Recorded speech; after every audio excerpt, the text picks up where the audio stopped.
పల్నాడు జిల్లా నరసరావుపేట మాజీ ఎమ్మెల్యే పిన్నెల్లికి వైద్య పరీక్షలు లింగంగుంట్ల ప్రభుత్వ ఆసుపత్రిలో నిర్వహించారు. ఇక పిన్నెల్లి రామకృష్ణారెడ్డికి వైద్య పరీక్షలు పూర్తయిన వెంటనే ఆయన్ను కోర్టు ఎదుట హాజరుపరుస్తారు.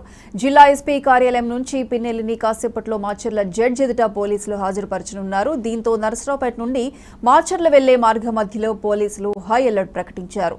మార్గ మధ్యలో ఎలాంటి ఆటంకాలు లేకుండా చూడాలని జిల్లా ఎస్పీ ఆదేశాలు జారీ చేశారు.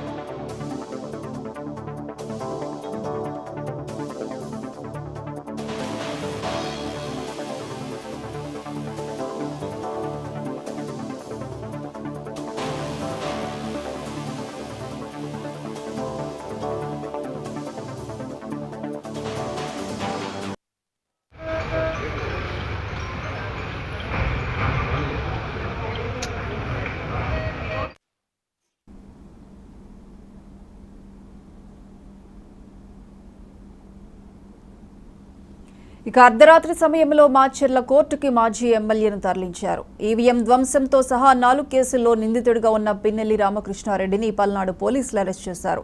కాగా ఈవీఎం ధ్వంసం మరో 3 కేసుల్లో మాచర్ల మాజీ ఎమ్మెల్యే పిన్నెల్లి రామకృష్ణారెడ్డిపై కేసులు నమోదైన సంగతి తెలిసిందే.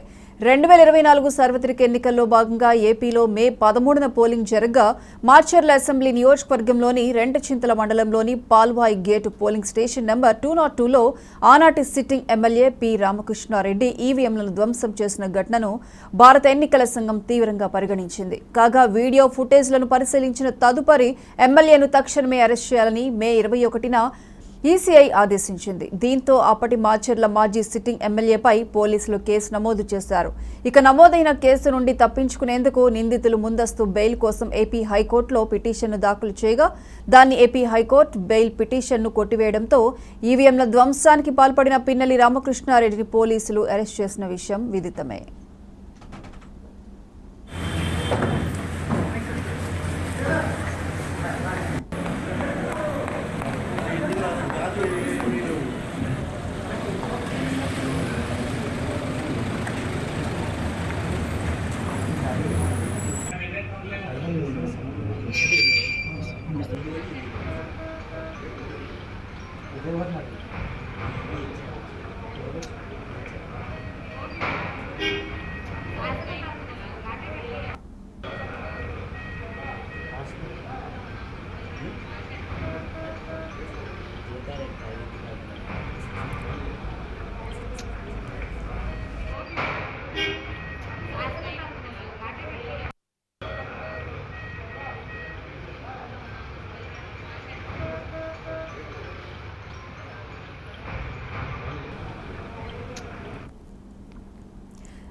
పల్నాడు జిల్లా నరసరావుపేట మాజీ ఎమ్మెల్యే పిన్నెల్లికి వైద్య పరీక్షలు లింగంగుంట్ల ప్రభుత్వ ఆసుపత్రిలో నిర్వహిస్తారు. ఇక పిన్నెల్లి రామకృష్ణారెడ్డికి వైద్య పరీక్షలు అనంతరం కోర్టుల ఎదుట హాజరుపరుచుతున్నారు. దీనికి సంబంధించి లేటెస్ట్ అప్డేట్స్ మా ప్రతినిధి సువర్ణబాబు ఫోన్లైన్లో అందిస్తారు. సువర్ణబాబు, ఎట్టకేళ్లకు నెల తర్వాత పిన్నెల్లి రామకృష్ణారెడ్డి అరెస్ట్ చేయడం అయితే జరిగింది. మే 28న ఆయన హైకోర్టు నుంచి ముందస్తు బెయిల్ తెచ్చుకున్నారు. అంతేకాకుండా ఇప్పటి వరకు కోర్టు పొడిగిస్తూనే వచ్చింది. ఆయన అరెస్ట్ కాకుండా తప్పించుకోగలిగారు. ఇప్పటికీ ఎట్టకేలకు హైకోర్టు బెయిల్ రద్దు చేయడంతో పోలీసులు అరెస్ట్ చేయడం అయితే జరిగింది. మాచర్ల నియోజకవర్గానికి నియంత్రణ ఏలుతున్న అడ్డుకునే పిన్నెల్లి రామకృష్ణారెడ్డి చివరికి జైలు పాలు అవడం అయితే జరిగింది. నేడు తప్పించుకోకుండా జైలు పంపించారు. అలాగనే నిన్న కోర్టు నుంచి బయటకు వస్తుండగా బండిలో నుంచి వెహికల్లో తీసుకున్న ప్రజలు అతన్ని అడ్డుకుండగా పిన్నెల్లి రామకృష్ణారెడ్డి ఎదురుగా వచ్చిన వాళ్ళని పిడిగుద్దులతో కొట్టడం అయితే జరిగింది. పిన్నెల్లి రామకృష్ణారెడ్డి ఎన్నో అక్రమాలకు రాజకీయాలకు అప్పుడు కేసులో నమోదు అరెస్ట్ కాకుండా ఇప్పటి వరకు తప్పించుకోవడం జరిగింది. కానీ చివరికి పూర్తి సాక్ష్యాలతో అడ్డంగా దొరికిపోవడం జరిగింది. ఏదైతే ఇప్పుడు 2004-2005 సమయంలో వెల్దుర్తి మండలంలోని పంచలోహాలు విగ్రహాలు చోరీకి గురయ్యాయి. ఈ కేసుల్లో కూడా ప్రధాన నిందితుడిగా ఉన్న మాచర్ల వాసులు అందరికి కూడా తెలుసుకొని కేసు పెట్టినప్పటికీ కూడా ఆ కేసు నుంచి కూడా పిన్నెల్లి రామకృష్ణారెడ్డి పేరు లేకుండా బయటకు వచ్చినాయి. అదేవిధంగా 2014లో కూడా మాచవరం మండలంలోని సరస్వతి భూములను వివాదంలో కూడా రైతులపై దాడి చేసిన 120 మందిపై కేసులు నమోదు చేశారు. ఇందులో కూడా ప్రధాన నిందితుడిగా ఉన్న పిన్నెల రామకృష్ణారెడ్డి కానీ అప్పటికీ కూడా అరెస్ట్ కాలేదు. దాని తర్వాత అంటే 2016లో వెల్దుర్తి మండలంలో కండగుంట్ల గ్రామానికి ఈ టీడీపీ నేత పాపిరెడ్డి హత్య కేసులో కూడా ప్రధాన నిందితుడిగా ఉన్నారు. కానీ అప్పటికే వారి తమ్ముడిని వెంకట రామిరెడ్డిని మాత్రమే జైలుకి పంపించడం అయితే జరిగింది. అప్పుడే ఆయన తప్పించుకున్నాడు. కానీ ఇప్పుడు ఉన్న కేసులో ఈ ఎలక్షన్స్ పోలింగ్ అప్పుడు ఈవీఎం మిషన్లు ఏవైతే ఉన్నాయో, పోలింగ్ కేంద్రాలు ఈవీఎం మిషన్ యంత్రాన్ని ఎందుకు ధ్వంసం చేశావు అని ఎదురు తిరిగిన టీడీపీ ఏజెంట్ నంబూరు శాసగిరిపై గొడవలతో దాడి చేయడం అయితే జరిగింది.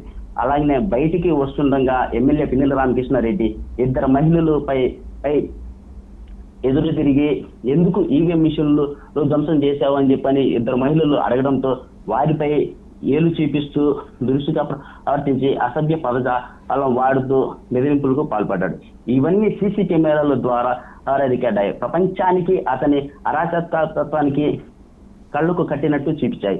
ఇవి హైకోర్టు ఈ ఏదైతే పల్నాడు జిల్లా కోర్టులో చూపించడం బట్టి అవన్నీ జిల్లా జడ్జిగా ఉన్న ప్రస్తుతానికి ఇప్పుడు కేసు నమోదు చేసి బెయిల్ పిటిషన్ క్యాన్సిల్ అవడంతో కోర్టుకు పంపించడం అయితే జరుగుతుంది. నిన్న రాత్రి హాస్పిటల్లో కూడా ఈ ట్రీట్మెంట్ చేపించి ముందుగా జైలుకి పంపించే వివిధ ప్రయత్నాలు అయితే జరుగుతున్నాయి. అది రైట్ సోన్ బాబు, థ్యాంక్ యూ.